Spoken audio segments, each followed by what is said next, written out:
7 மணி பஸ்ஸுக்கு 6 மணிக்கெல்லாம் ஹஸ்பண்டை கூட்டிட்டு வந்துட்டேன். இப்போ 1 மணி நேரத்தை எப்படி ஓட்டுறதுன்னு தெரியல. பக்கத்துலேயே டீ கடை இருந்துச்சு. ரொம்ப வருஷத்துக்கு அப்புறம் இந்த முட்டை போண்டா விற்கிறத பார்த்தேன். அதுவும் இல்லாமல் என்னோட சைல்ட்ஹுட் மெமரி லிஸ்ட்டில் இந்த முட்டை போண்டாவும் இருக்குது. மாட்டியும் நட் டேஸ்ட். நம்ம சின்ன வயசுல இந்த ஆயா வடை கடை இருக்கும்ல, அந்த ஆயா கடையில் சாப்பிட்டா என்ன டேஸ்ட்டோ அதே சேம் டேஸ்ட். நம்ம சின்ராசுக்கு வேணுமான்னு கேட்டால் யாராவது ட்ராவல் டைமில் இப்படி போண்டா பஜ்ஜி வாங்கி சாப்பிடுவாங்களா? வயிற்ற கலக்க போது அப்போ இருக்கு உனக்குன்ட்டாரு. எனக்கா போடா இது நல்லா இருக்குன்னு சொல்லி சாப்பிட்டுட்டேன்.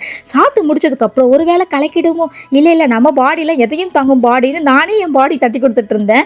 நல்ல வேலை ஊர் போய் சேர்ற வரைக்கும் அந்த மாதிரியான எந்த ஒரு அசம்பாவும் நடக்கல. அப்புறம் சின்ராசுக்கு ஒரு சின்ன ஆக்சிடென்ட் லாங் வீடியோல சொல்லியிருக்கேன். நாளைக்கு வரும், ஃப்ரீ டைம்ல பாருங்க. என்னோட இன்னொரு சிஸ்டர் ஃபேமிலியோட வேற பஸ்ல வராங்க. அதனால வீடியோ கால் பண்ணி பார்த்து பத்திரம்னு ஆளுக்கு ஒரு அட்டண்டன்ஸை போட்டுட்டு ஒரே அரட்டை அடிக்க ஆரம்பிச்சிட்டோம். ஊருக்கு போற குஷியில கண்ணுல ஒரு பொட்டு தூக்கு இல்லைங்க எங்களுக்கு. இந்த நியூ இயர்க்கு தானே 12 o'clock பட்டாசு வெடிப்பாங்க. ஆனா நாங்க போன ரூட்ல இந்த பைபாஸ்ல இருக்க ஷாப்ஸ்லாம் ஷார்ப் 12 o'clock பட்டாசு வெடிச்சு ஹாப்பி தீபாவளின்னு கத்திட்டு இருந்தாங்க. நல்லா இருந்துச்சு. அப்புறம் எங்களை பிக்கப் பண்றதுக்கு அண்ணன் வந்துட்டாங்க.